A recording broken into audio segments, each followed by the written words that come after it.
E aí, vamos estudar a lição? Uma nova semana diante de nós e bendito seja o nome do Senhor por isso. Nesta semana nós vamos estudar sobre o testemunho dos samaritanos. E eu quero que você registre no seu coração esse texto aqui, que é o testemunho da mulher junto ao poço de Jacó, Evangelho de São João, capítulo 4, versículo 42. Olha isso aqui, o que disseram os samaritanos depois de ouvirem o testemunho da mulher após o seu encontro com Cristo. O texto anuncia o seguinte: e diziam à mulher, os samaritanos, agora não é mais por causa do que você falou que nós cremos, mas porque nós mesmos ouvimos e sabemos que este é verdadeiramente o Salvador no mundo, do mundo, melhor dizendo. Veja que repercussão tão maravilhosa foi o testemunho desta mulher junto à cidade de Samaria.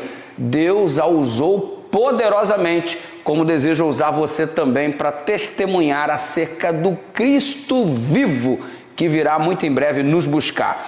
Note, os samaritanos, e tem uma história por trás de tudo isso daí. Anota só isso daí. No ano 722 antes de Cristo, os assírios vieram e levaram em cativeiro o povo de Israel, que era o reino do norte. Você sabe que Israel estava dividido em dois reinos. Reino do norte, Israel, capital, Samaria.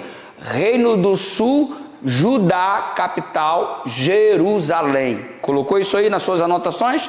Vou repetir. Reino do norte, Israel, capital, Samaria. Reino do sul, Judá, capital, Jerusalém. 722 a.C., os assírios vieram, atacaram o reino do norte e arrasaram o reino do norte. Alguns poucos judeus permaneceram ali. Todavia, os que ali permaneceram perceberam a invasão de outras cidades, a invasão de outros povos, e o resultado foi uma mistura muito grande. O pessoal do sul começou a olhar com desdém o pessoal do norte, e o raciocínio nos dias de hoje seria mais ou menos o seguinte: aí, vou te falar uma coisa, hein? Vocês são povo de Deus e agora foram invadidos, escravizados, arruinados, arrasados. Vocês não são povo de Deus, não. Se vocês fossem povo de Deus, nada disso teria acontecido. Então, resultado, o pessoal aqui de Jerusalém começou a olhar com desdém o pessoal de Samaria.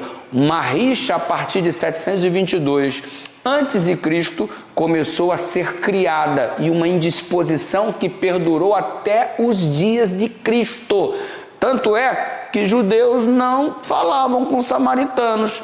Percebam que eram parentes que não conversavam. Já viu aí esse tipo de coisa? Parentes que não conversam, irmãos que não se falam? Pois é, exatamente isso. Porque eles caracterizavam o pessoal de Samaria, capital do Reino do Norte, como sendo um pessoal abandonado por Deus, portanto não eram mais filhos de Deus, e criou uma celeuma, uma problemática, não se cumprimentavam, e foi um Deus nos acuda. A coisa ficou tão estranha que um templo foi criado lá em Gerizim para eles não terem que vir para Jerusalém, para aquelas festas que aconteciam no templo em Jerusalém.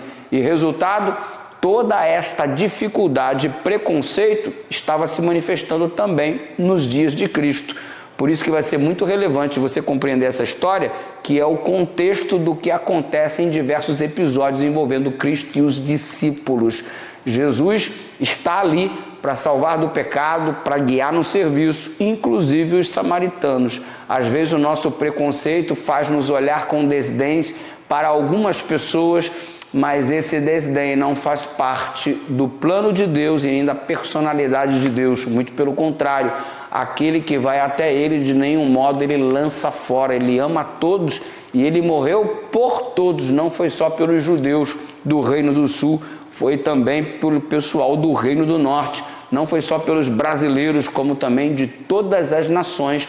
Todas as pessoas têm, então, o privilégio de serem alcançados pela mensagem do Evangelho.